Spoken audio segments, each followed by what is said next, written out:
Hey everybody, it's the Plant-Based Business Hour. I'm Elysabeth Alfano on the road, like always these days, it seems. You can see behind me, I'm at the Frost Investments headquarters in San Diego. Those folks working on investing in alternative proteins and doing great work for the sector. Just had a bunch of great meetings with them, and I thought, well, I'll just stay and do the Plant-Based Business Hour from Frost Investments. Shout out to them for the great work that they do. They're not the only ones doing great work today, and I'm over the moon to bring on my guests. Let me just set the tone. A lot of you know that I'm the CEO of VegTech Invest. We're focused on the public markets and investing in the public markets. We have a financial tool, an ETF in the public markets of those plant-based innovation companies anywhere up and down the supply chain that are innovating to replace inefficient animal proteins. So I was asked to speak on the keynote panel for the leading impact investing conference called ESG for Impact. I was over last year, I couldn't get anyone to talk to me about food systems transformation. The year before that, forget it. I could barely get into the conference. Now here, 2 years down the road, not only has the work paid off, but we were talking food systems transformation all over the place. There was the keynote panel that I was on.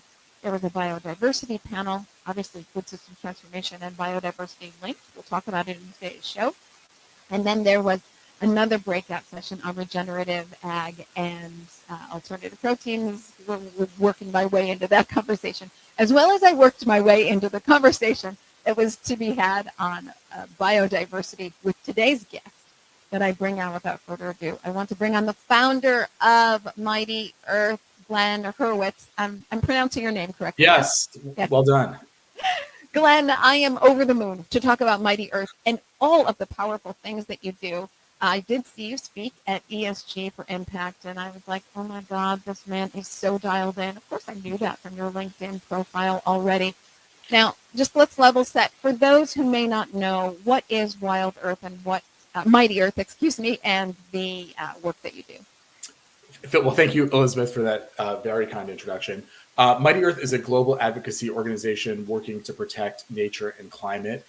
We try to focus on the issues that don't get enough attention from the broader climate and environmental community. So first amongst those for us is nature, because it is the destruction of nature is the core of the extinction crisis, which is, if you can believe it, even more severe than the climate crisis, as bad as that is. And nature is 37% of the solution to climate change, but yet only gets 3% of the funding. So we also work on other areas like decarbonizing heavy industry that similarly don't get enough attention. But our flagship effort is transforming the meat industry. And the reason for that is that meat causes more deforestation than all the rest of agriculture combined, more climate pollution than the entire transportation sector.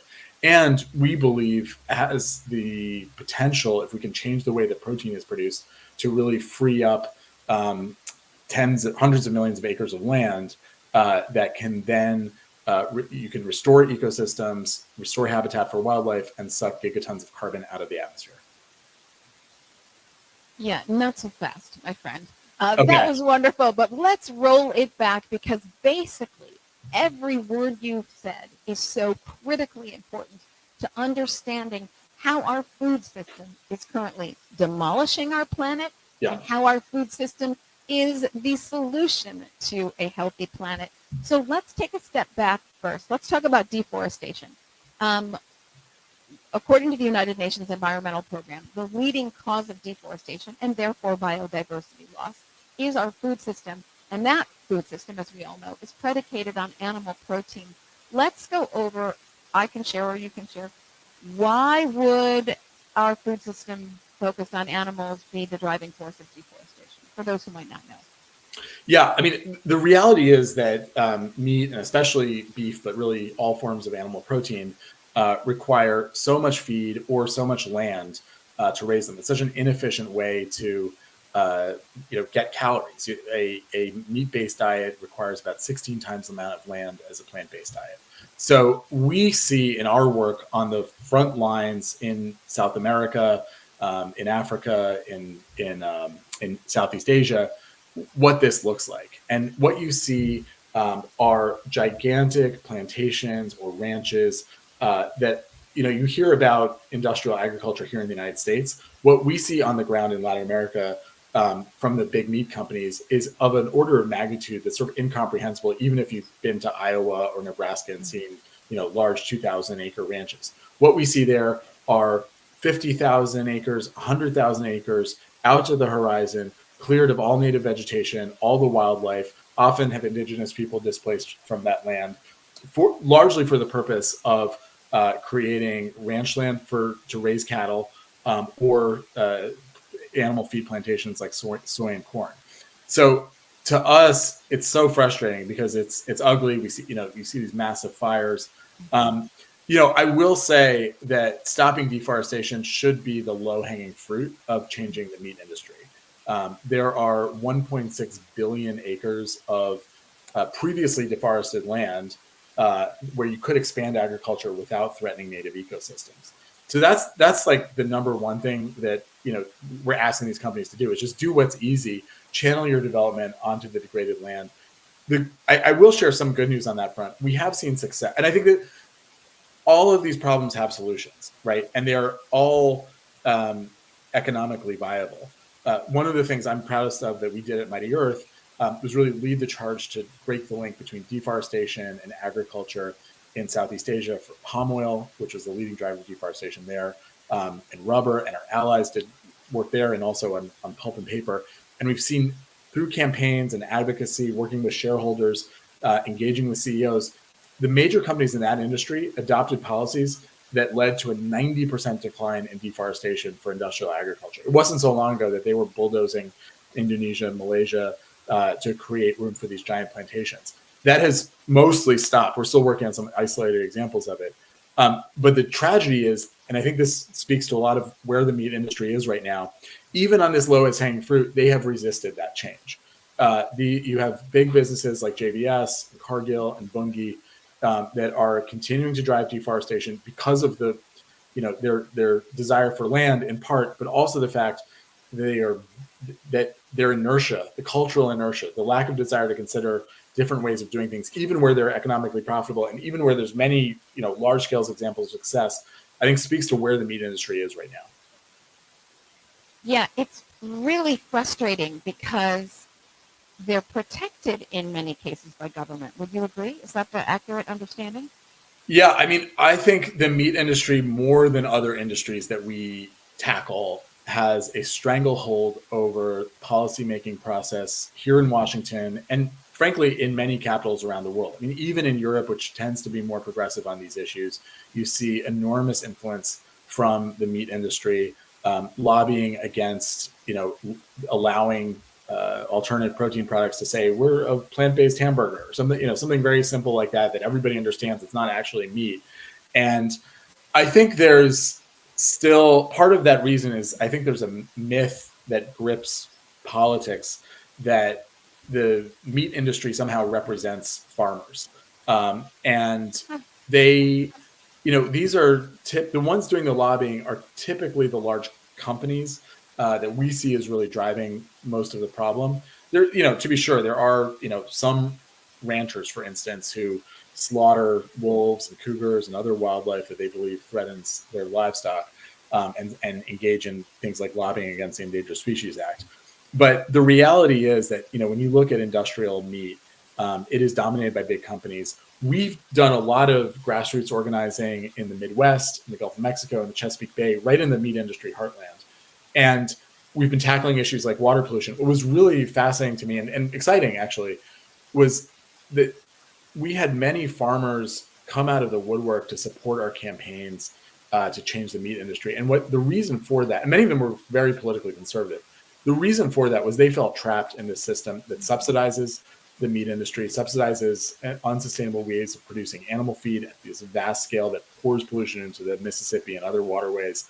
And they knew that it could be done better, but the way the contracts work, the way they have long-term ties to companies like Tyson and Cargill makes it very difficult for them. And so what we found was that we actually think these issues can bring people together across the political spectrum, even where they're divided on other issues.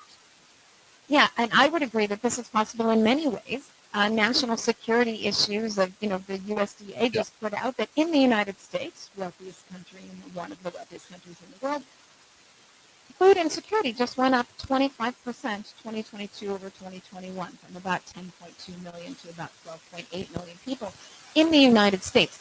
Unfathomable that we're not feeding our own right here. Yeah. So I think there are ways to bring people together across both sides of the spectrum. Food insecurity, not just a problem here in the United States, but a problem in Africa, China, India, and so those places all have a growing middle class, and they're all going to want more food, better food. If they can't get it because of the resource inefficiency that requires so much land destruction to grow so much crops for animals, you start running out of land, you start running out of water, you start running out of food, then you have political issues on your own home front. So food security becomes an issue of national security, and I think that's a Democratic and Republican connection, if you will. No, absolutely. And, I think certainly, I don't think one can say it's the only cause of the war in Israel right now, but it is true that the food insecurity, which is fueled in great measure by the fact that the meat industry is vacuuming up, 75% of the land's capacity to produce calories. That drives up food prices. And it makes people hungry. When people are hungry, they get desperate. And, I think even more actually, if you look at the war in Ukraine, which is breadbasket for the world, a lot of that food production is actually destined for the meat industry. And so there's great analysis that if you reduce the consumption of meat by some very modest percentage, you would easily make up for the loss of exports from Ukraine and Russia due to the war there. Yeah, so just so much to unpack here. I want to get back to eutrophication, the dirtying of water. And Yeah. I do want to get back to nature being 30% of the solution and only getting 3% of the funding. So don't let me stop without getting back to those two things. But first, I just really want to hit home for people. I'm going to bring up an image because I want people to understand. So why would it take so much land to produce meat? Well, hopefully you can all see here. So it takes about 7 to 9 calories of feed to get 1 calorie of chicken. I get this from the World Resources Institute. It takes about 25 to 35 calories to get 1 calorie of cow. It's about 16 to get 1 calorie of pig. So what that means is you have trees that are pulling carbon from the air. But oh well. Cut down those trees, grow crops that have fiber and protein. Are you giving that food to people? No, you're giving it to animals, but they're going to need 16 times more, 25 to 35 times more of those calories. They're also going to need land, water, time. You're going to have to cut down more trees, grow more food, still not giving that food to people, giving it to animals. You're talking about this very long cost of goods sold, which has a lot of externalized costs to society: pandemic risk, antibiotic resistance, forming, deforestation, biodiversity loss, climate change. We'll get to climate change in a second.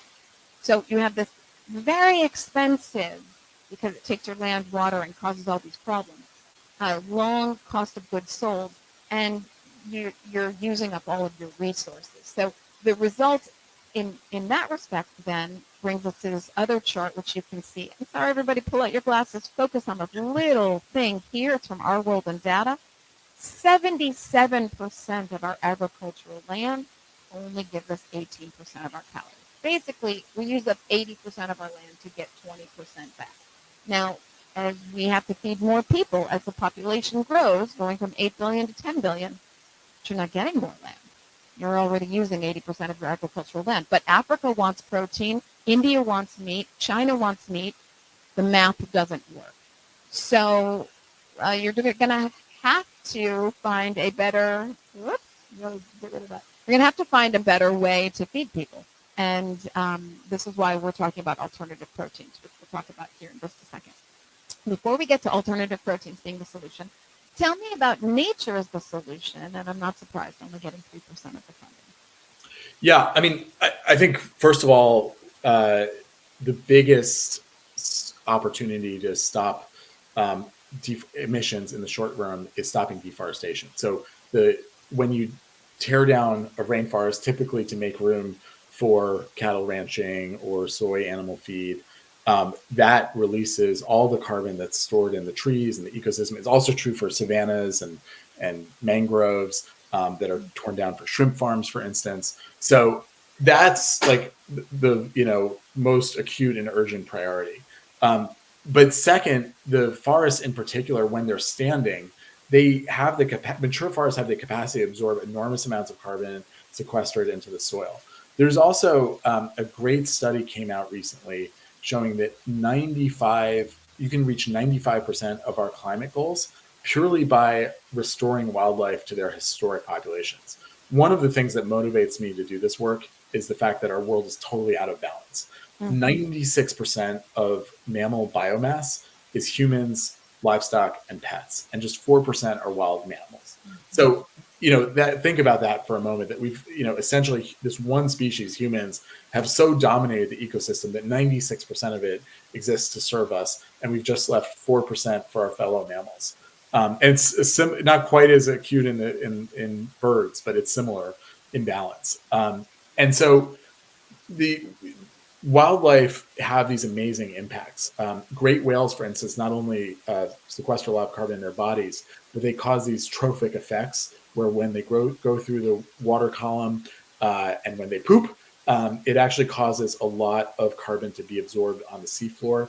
Fish populations, same thing, probably the biggest engine. And then even things like restoring orangutans and forest elephants and musk oxen across the northern territories. These all have enormous potential to sequester carbon.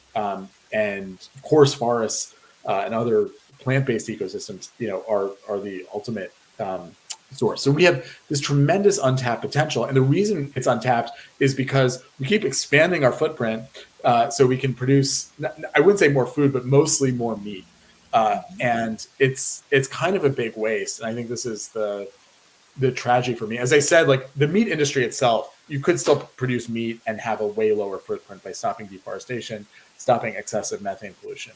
But to get over the long term to the true transformation, if you can take advantage of the fact that plant-based protein is so much more efficient, then that is the thing that can really allow nature to be the full engine of solving the climate crisis and solving extinction crisis. One thing that gave me a little hope recently was a study that came out in the New York Times saying that because of declining birth rates, actually in about 300 or 400 years, the human population could be under 200 million people. Presumably, at that point, our descendants will travel lighter on the earth. However, right now, our generation is still driving this massive extinction. And so if we don't have orangutans, and we don't have cougars, and we don't have wolves, and we don't have all these wonderful species that make up our planet, that we share it with, that are left when we finally learn how to sort of live in balance, what kind of planet will it be? And so this is like, we are in this position of peak population, peak meat consumption, peak consumption in general. Like, it is our generation that really has this challenge to address it. Yes, and that meat consumption is only growing, again, with these large middle classes finally having the money for what is deemed to be a status item, so meat. And ultimately, we as a population have to answer this question. We have to make more food that is more nutritious, using fewer resources in a shorter amount of time, creating less damage. So what can solve that mathematical equation? This is where business, so we say that there's only 3% of the funding going to nature solutions, but nature solutions really are 30% of the problem-solving capacity. This is where business jumps in. So business loves efficiency. Business despises inefficiency, which is why the meat industry has been able to survive so long with lobbyists, because they're actually lobbying against logical capitalistic targets, if you will, because they're so inefficient and they require subsidies to exist.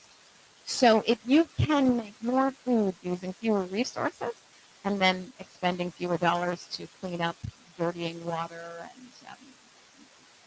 other problems from the meat industry like antibiotic resistance and pandemic risk, we'll get to that in a second, you are saving money. So are you seeing more interest in investing in natural solutions? I'm seeing it from my end. A lot of investors are interested in protecting biodiversity. Are you seeing that? Well, on the one hand, I think no, there's certainly not sufficient. I think there is modestly growing investment in conservation and restoration. So, I mentioned earlier that there's been this great success in dramatically reducing deforestation in Southeast Asia for these different commodities.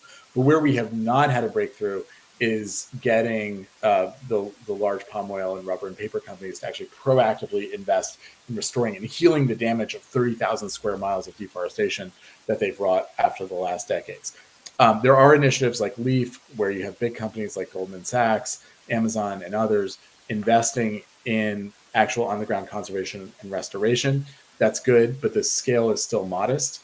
And I think governments, as part of their climate strategy, are not fully realizing the potential for climate. I think part of the reason for this is that when climate change first hit the headlines, many of the people who are aware of it really were what I call energy fetishists. So they focused largely on the energy sector, and the energy sector is really important for climate change. I don't want to downplay that, but it is also clear that the single sector that has the most potential and is the most underinvested in is nature. And so this has been a long-term struggle. I think we've made some progress on it, on injecting nature into it, but there's a way to go. From a business perspective, I would say, if you look over the last 5-10 years, the surge in investment in alternative protein does give me some hope. In fact, Boston Consulting Group came out with a study in the last year or so showing that the single best climate investment, dollar for dollar, is plant-based protein.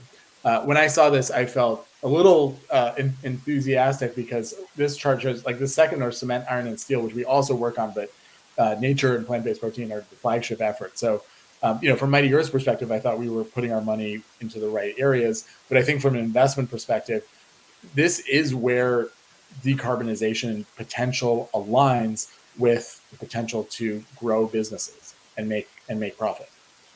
Yeah, and just to underscore what you said, everybody can see on the screen. Sorry for the audio podcast folks, but you can see on the screen. A plant-based innovation 3 times to 40 times more impactful than investing in other green technology, primarily because a lot of the innovations already exist. So let's take fermentation tanks with a company like AB InBev, one of the largest fermenters in the world. Well, you can also ferment proteins, just like you would ferment beer. So there's the infrastructure is already mildly in place, let's say, so you don't need as much money to build out that infrastructure as you need for the other sectors. Just think about not everyone wants to turn in their car and get an electric vehicle for $60,000 when they have a car that's running. But anyone can grab a plant-based burger off the shelf, as simple as that. Maybe it's $1 or $2 more, but not that big a deal. So it's just easier to access, and that will have faster growth. Okay, let me ask you. We talked a little bit about farmers, but I sort of see this as, gosh, I'm probably going to get in trouble for this. I kind of liken it not to smoking, which often happens, but to the opioid crisis. No one benefited except one large pharmaceutical company, maybe other pharmaceutical companies. Society didn't benefit, governments didn't benefit, employers didn't benefit, like no one benefited, but they had bought out the right people. I'm not close to the subject, so if I'm using the wrong words, people, I apologize. But they had made the right strategic political alignments such that they were able to continue and get approval from the government, etc. And I sort of see it like that. We as a society, including farmers, be you to the left or to the right, do not benefit from our current food supply system. Now, please let me just say, we used to. I don't, we all grew up eating meat. Many people love it. It's what we all know. I'm not expecting it to change overnight. It served us well when we had 50% of the population on the planet. But it no longer serves us, right down to the farmer.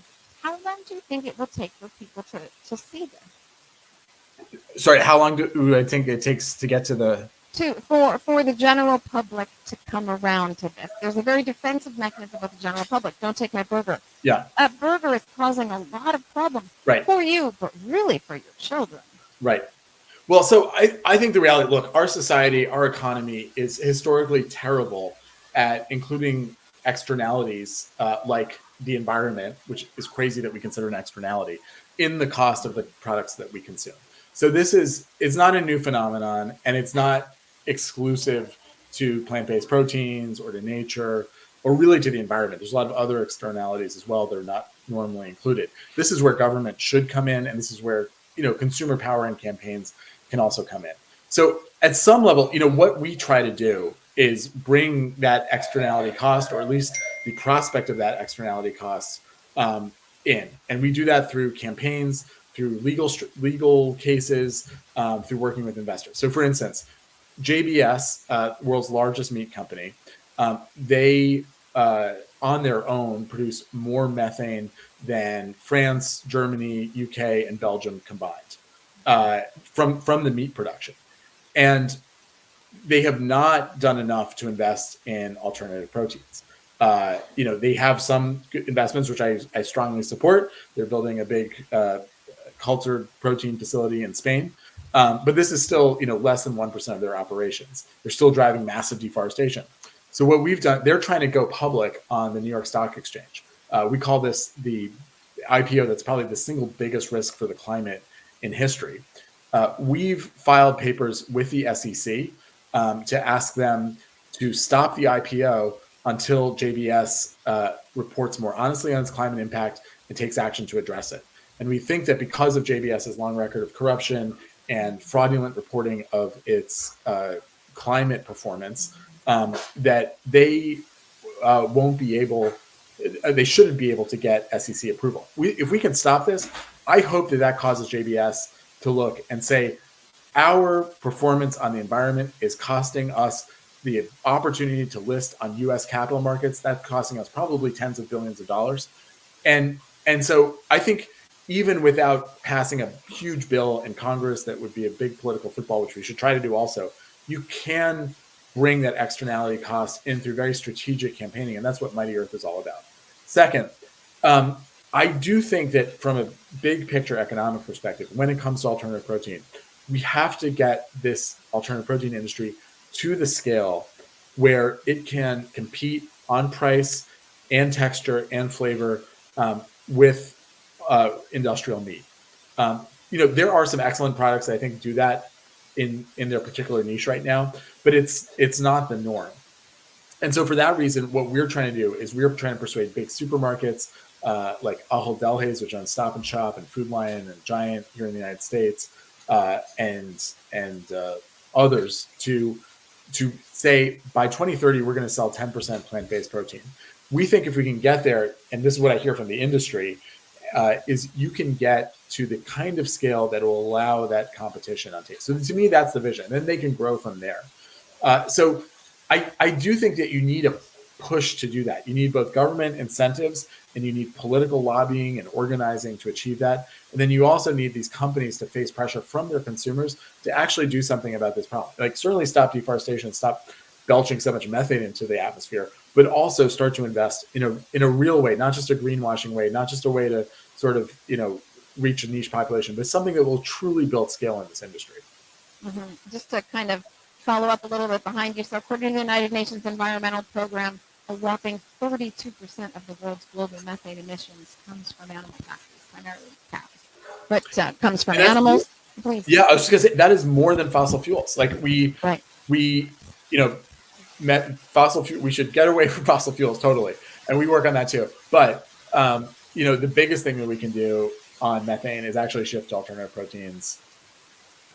Yes, right. Of course. So we have this with the work that we do at VegTech Invest. Because we aren't investing in the companies that are producing all of the methane, we, through emissions avoidance, have products in the marketplace that are carbon neutral without buying offsets. All of our research and all of the research of our third-party certifiers say that we're the only ETF that is carbon neutral without buying offsets. So you see how powerful it can be just through emissions avoidance to put forth a different food supply system, alternative protein, that aren't creating this kind of damage. Because ultimately, we have to make more food that is more nutritious using fewer resources in a shorter amount of time while creating less damage.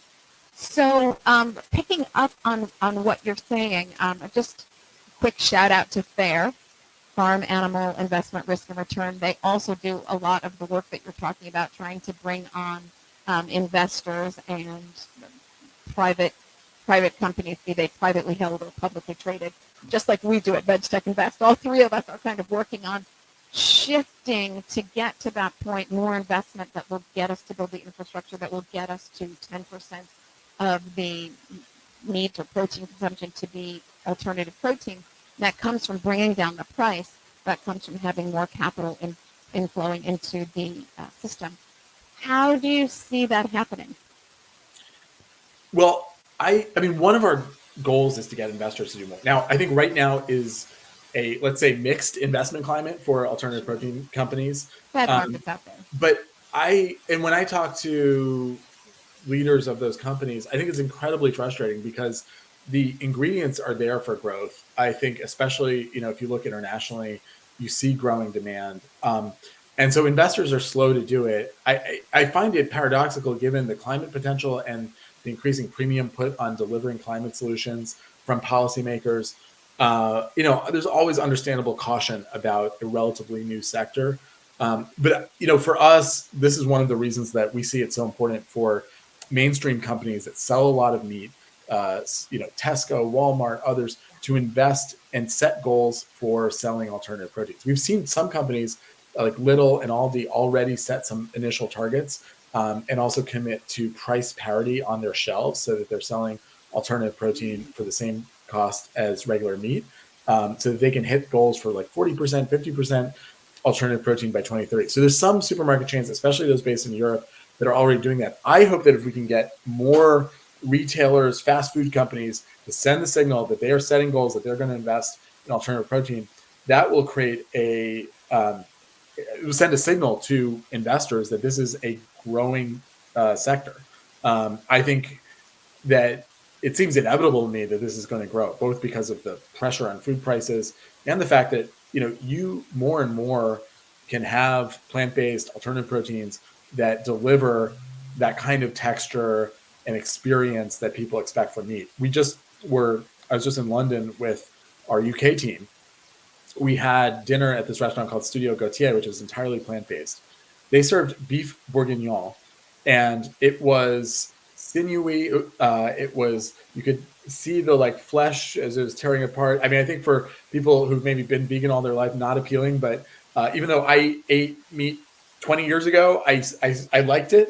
And so I loved this flavor. I passed around. We ate so much, but we ordered a second one. It was actually, I asked the chef, and it was made by an Israeli company called Redefined Meat.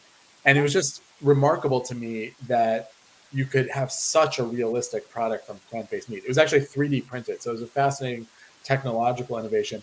And when you look at, some of the existing products on hamburgers or sausages or hot dogs or even chicken, the experience exists. It's going to become more widespread. These companies need capital to scale, but they're going to get there.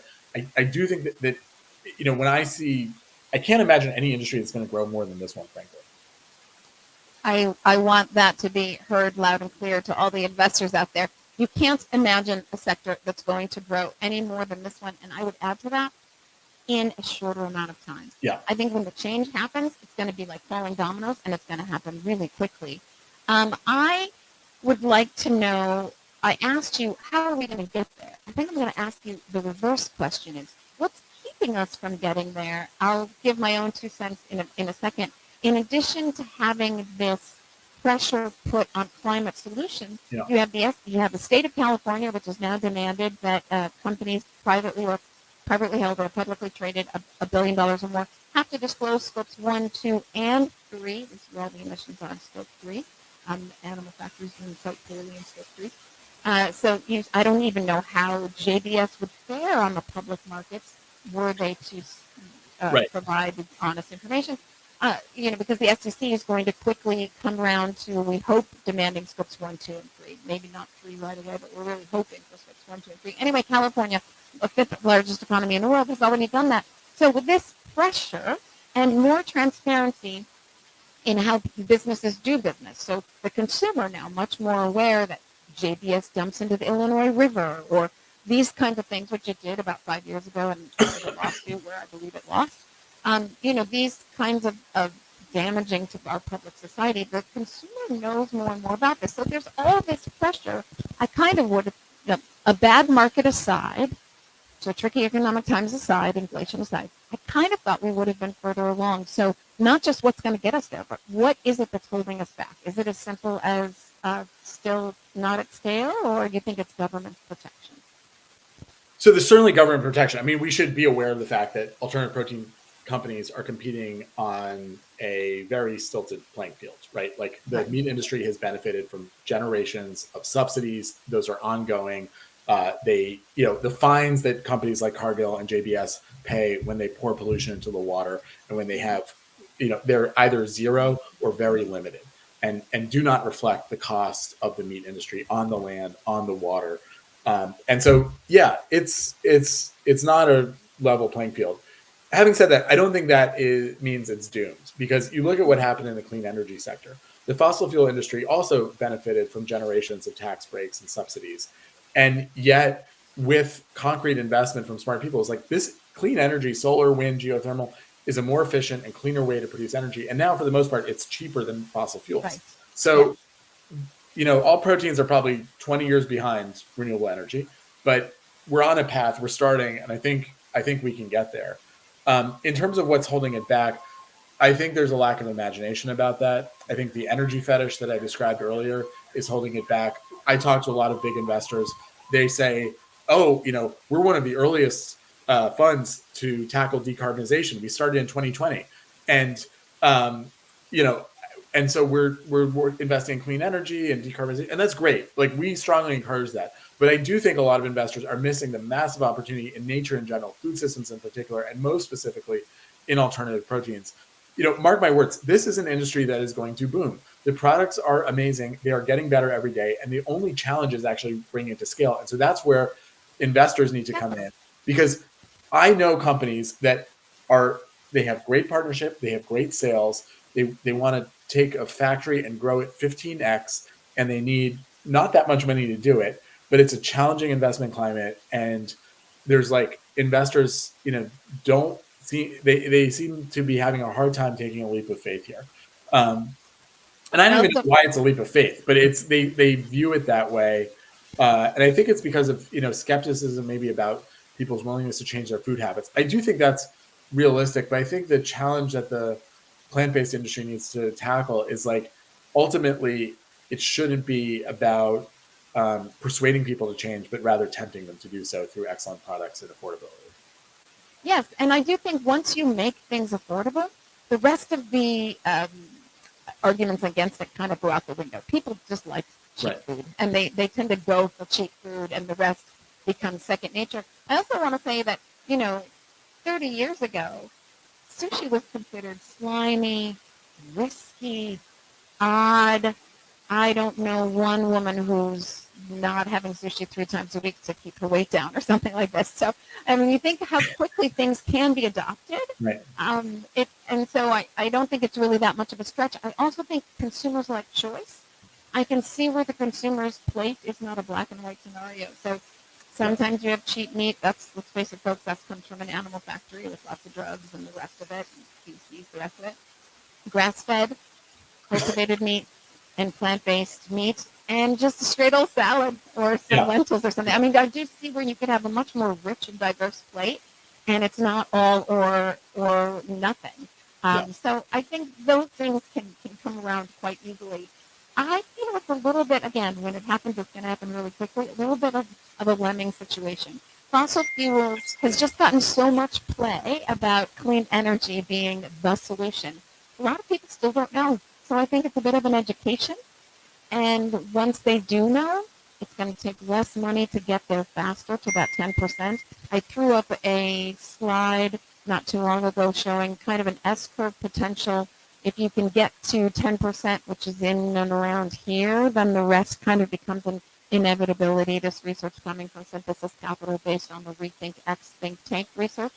So, you know, a, a little bit of movement can go a long way, I guess is what I'm Absolutely. saying. Absolutely. Yeah. So you're working on 10% targets. Tell us again how you're doing that and how we can help, because you know VegTech Invest is there to be with you. So Yeah. what can Well, other I think people do? certainly, in terms of, to the extent that you or other investors that you work with hold stakes in some of the large supermarket companies, Ahold Delhaize is a big target, Tesco for us in Europe, certainly the Costco here, Walmart, others, urging them to do that is, one of the key steps. Also fast food companies like McDonald's and Burger King, some of which, they've made initial, I think all of these companies have made initial steps. It's not like they're not doing it. It's like how much they're bringing it to scale. And then also, even with the meat companies, advocacy from their investors to set targets is meaningful. A lot of them, like JBS especially, are facing significant pressure from advocates like us, exposing their deforestation, exposing their pollution, exposing their corruption.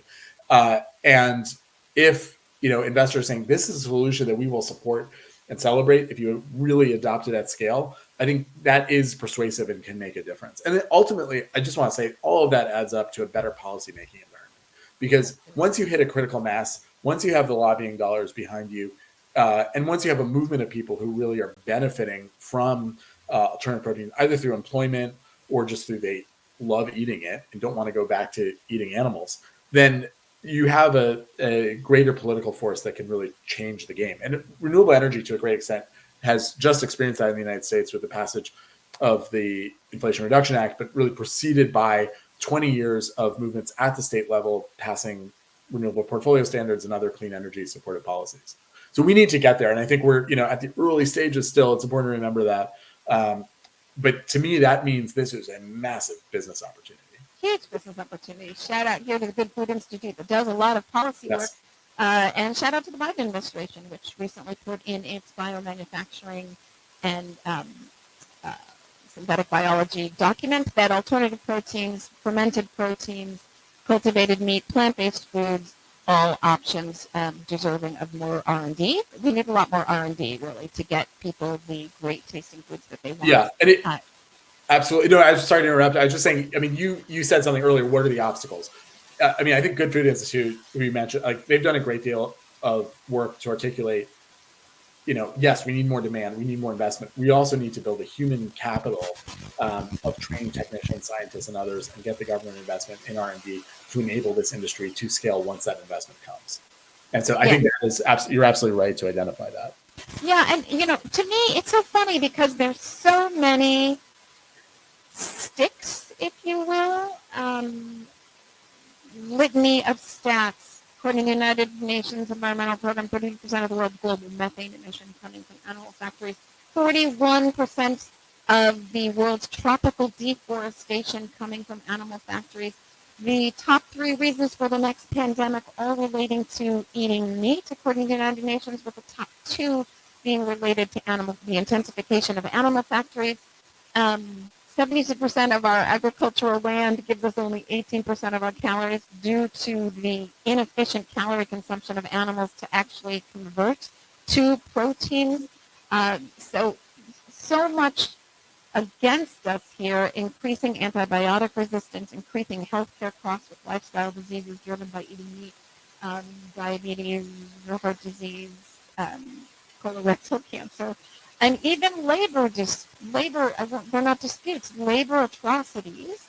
It is often seen that underage kids, maybe illegal, maybe not, working in slaughterhouses and unclean conditions. And we all saw what happened during COVID when manual workers couldn't have bathroom breaks, etc. It's just so much against it, and then so much carrot to the stick of the solution being more efficient, cheaper at scale, solving so many problems.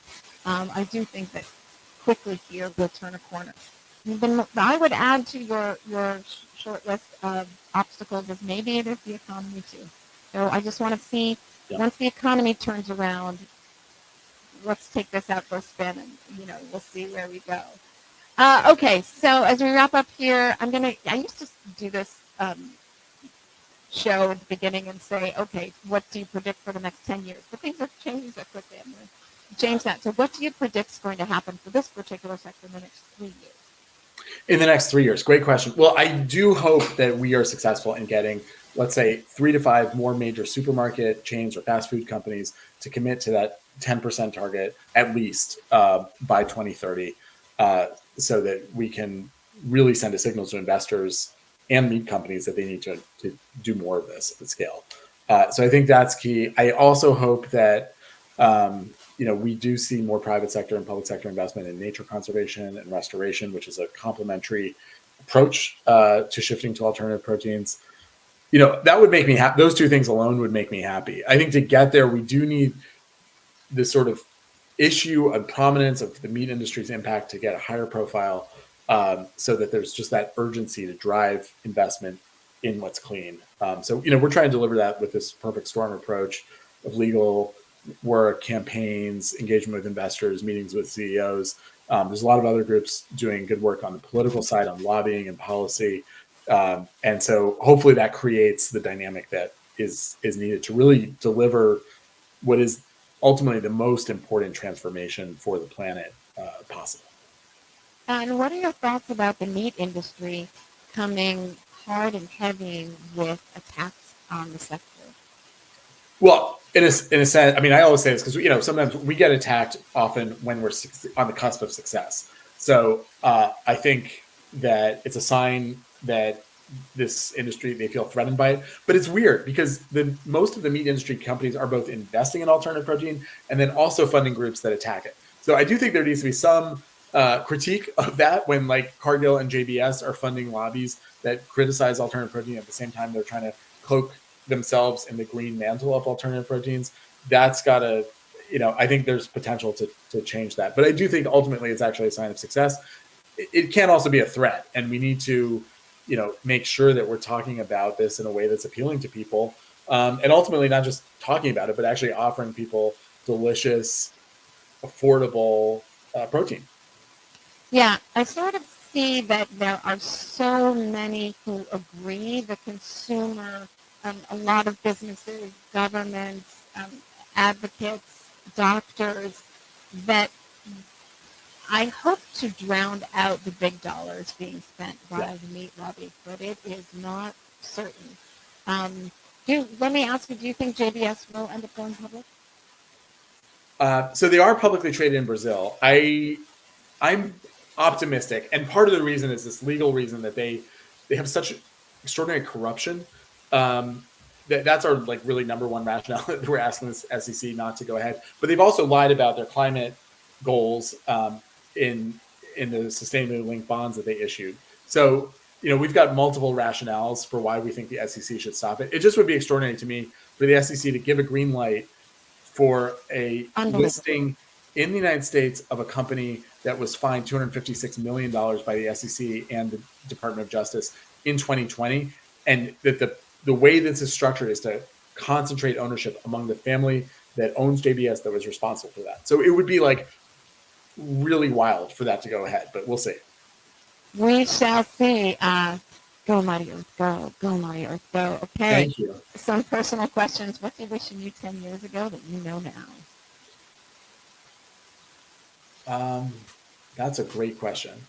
What did I wish I knew? I think I wish that I think independent. So Mighty Earth, in the last few years, has become a fully independent nonprofit organization.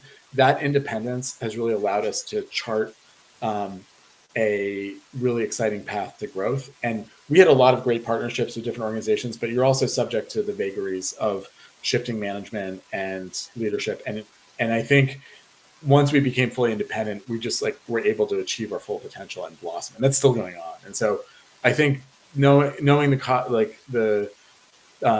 valuable independence is, I wish I had realized that earlier. Interesting. That's the first time I've ever heard that. And I ask this question to everyone, so it's interesting. It's a note for other nonprofits to get to independence as quickly as you can. Okay, you're having a busy day. You're potentially getting JBS restricted from going public in the United States. You're running around things aren't going your way, what is a phrase that you tell yourself to get yourself back in the game? Get myself okay. I'll give some credit to Senator Ed Markey, who I saw speak many years ago, and he talked about, he was in the minority at that time, and he said, my wife tells me you get up, you get out the door, and you go beat the Republicans. And so, we want to work with the Republicans sometimes, but you just got to kind of get up and know that that's normal, that there's ups and downs. You got to get out there and do it. I also, more recently, I've really, post-pandemic and a lot of trouble during that time, tried to be a little zen about things. I'm so invested in the work and the outcomes and the impact and the campaigns and the success of the organization. When trouble happens, I think you have to sometimes detach yourselves from it, and I've become way better at doing that. And so that's been really helpful for me. Margaritas have been really helpful. Yeah, and margaritas or you should come over to our house for some cocktails. So Okay, I mix all kinds. Yeah, that's wonderful. Oh my word. Well, I'll before I did this, believe it or not, I interviewed a lot of celebrities, and Woody Allen has a phrase basically that 90% of fixing anything is just showing up. So just getting up out of bed, getting dressed, and showing up to whatever appointment that is, it's 90% of the battle. Okay. I have to share another great Woody Allen quote. Not always true, but let's say it's funny. Friends come and go, but enemies accumulate. So it's like Woody Allen wisdom, but I've had some. Fortunately, I will say, if you ask me something else, I learned, there really are some lifelong friendships that people just keep coming back over and over again. So that's because they love Mighty Earth and they love you. I guess that's right. Yeah, certainly understand it. Okay, my very last question for you. Same day, you're still running around like crazy, and maybe still isn't going your way, but whatever. It didn't allow you time for lunch. What is your go-to snack? It's interesting. I love fresh fruit. So if I can have a fresh mango, or we grow pears in our backyard, Asian pears that we grow from the backyard, that would be go-to. Yeah, especially in this season because we still have them. That's awesome. Mangoes, I think of mangoes back to the margarita. Mangoes with tahini and lime, and it's really, right. Yeah, it's my way. I like the way go. Mighty Earth, I am sure you are now a fan as much as I am. Oh, how I love Mighty Earth. I love what they're doing. Please support Glenn.